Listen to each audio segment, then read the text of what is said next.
Cindy Rota, come on up.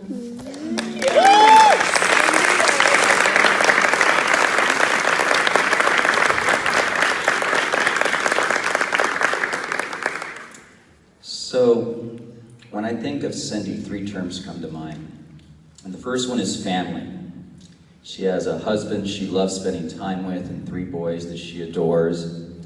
And I distinctly remember when her oldest son, Nick, was in my class. And Suzanne brought my oldest son, Jason, to school for the first time. And I was so excited to be sharing my little boy with my students. And so I asked, does anybody want to hold Jason? And Nick kind of raises his hand. And I walk over and I place my precious little boy into his arms. And I just step back.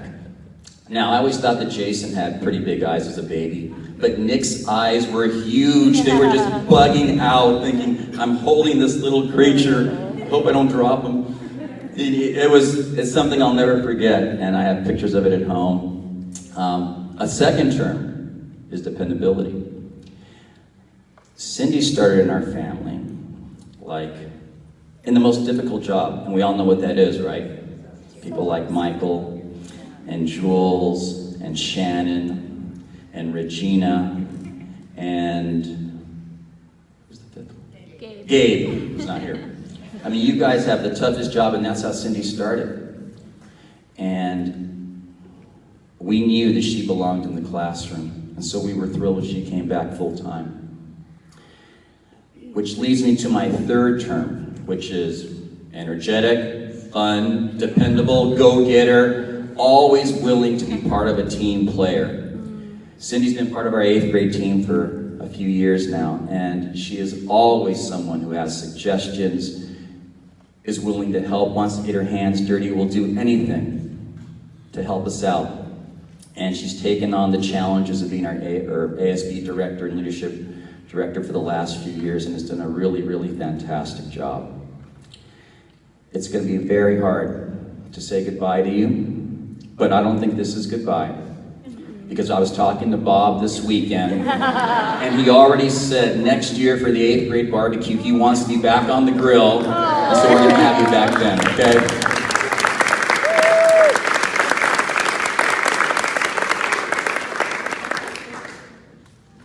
Okay, fine. So, I've known Cindy for quite a while, and we have some things in common. And so, yesterday, I drove up to Temecula to get a gift card for Cindy from one of our favorite horse haunts. But she loves crafting too, and she's going traveling too, and I was standing there in this big dilemma, and so I compromised. And I bought her a redneck guzzler and took all of our donations and put them inside so she could spend them however she wants.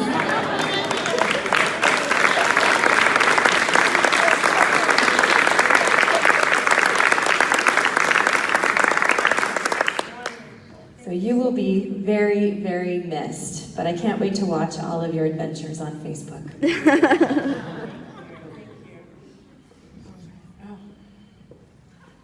Again, I'm speechless. You know, it's been a wonderful journey here in the district. It's been an amazing time here at Roosevelt. I wanted to come here and teach. To actually start it off, it was Andreas that got me coming in here. For those of you that are 6th grade teachers, your parents are trying to figure out a way to transition and let go of their kids, and he opens his classroom up back then, I don't know if you still do, for parents to come in and help. And then it was like, hey, you want a sub? And then it grew from there. So, multi-sport mom. And yeah, that's right, multi-sport. So it was just one of those things that, you know, when you see a set of people like this and you work with them day in and day out, it's hard not to come and want to be here.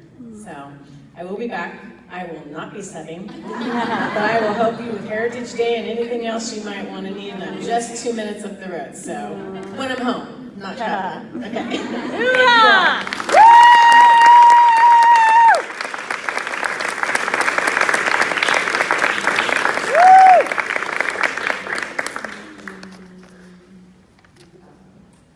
I love that I keep I hearing love too you, that Cindy. I'm gonna when miss you people so much. I gather, love they you. have family members coming too. Your granddaughter's coming, right, Cindy? Yes, one of them will be here next year, and then in 2 years you'll have the second one. Oh, yeah. So we keep it in the family, and I think you're absolutely right. People come here and they want to stay and be a part of this group because it's amazing. And I know, and I want to make sure I'm not okay. I know that you know this whole family. I put in the Wildcat Weekly the